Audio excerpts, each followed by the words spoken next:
En Allemagne, il rêve de bâtir une société parallèle.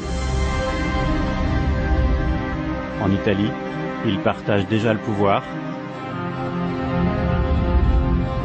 En Hongrie, il marche au pas dans les rues de la capitale. Partout, la droite radicale, confinée aux caves et aux arrière-salles depuis la fin de la guerre, fait un retour en force.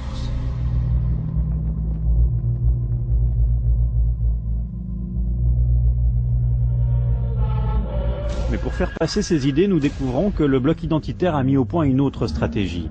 Une méthode bien plus sournoise, l'infiltration politique. Pendant la manif, à l'aide d'une caméra cachée, nous avons suivi André, un militant de la première heure. Il est au cœur de cette stratégie d'infiltration souhaitée par l'extrême droite. André est devenu une taupe au sein de l'UMP. Sur la liste du maire, mais je sais pas été le maire. C'est quoi, c'est un village ou... Non, c'est Cannes. Tu fais de l'imposture, tu la fais grosse ou tu la fais pas. Si on le faire dans un village de 300 mecs, c'est pas drôle, quoi. Pour l'information, ils ont tout intégré, puis une fois que t'as tout, ouais, avec tes idées. Je pense qu'on ne prendra pas par la force, je pense qu'on prendra par, en étant une pute, comme les juifs, les gauchistes, les francs. Si on n'emploie pas cette méthode, on n'y arrivera plus. Ça va, tranquillement, on reprend. Au quotidien, Vardon et ses copains jouent aux politiciens bon teint. Tractage, meeting, activités sociales, mais surtout ils s'internationalisent. Pour son meeting de rentrée, Vardon reçoit un soutien de poids, Mario Borghezio, un des pontes de la Ligue du Nord, le grand parti populiste italien.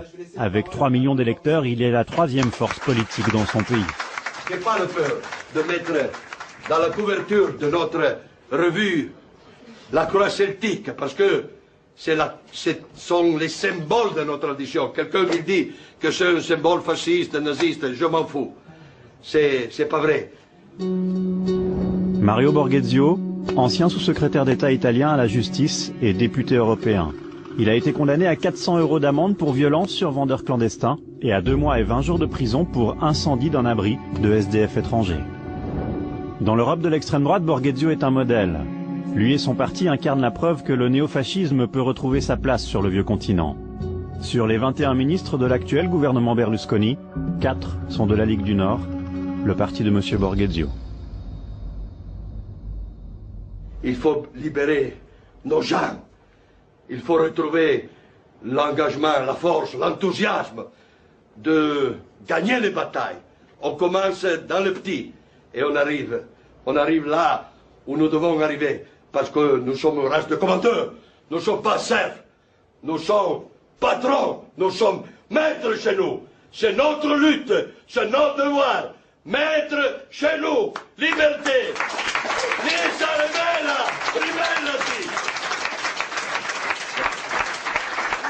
Après avoir chauffé la salle, Borghezio va maintenant donner ses conseils aux militants.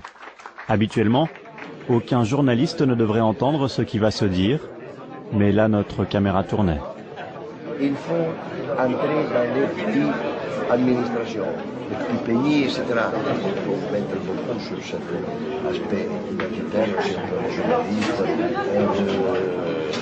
les gens de notre mouvement second, donc les journalistes, c'est plus facile pour les Italiens que pour nous. C'est une bonne manière de n'être pas immédiatement classé comme fasciste nostalgique, mais comme une nouvelle mouvance, très régionale, patrie, Mabir, etc.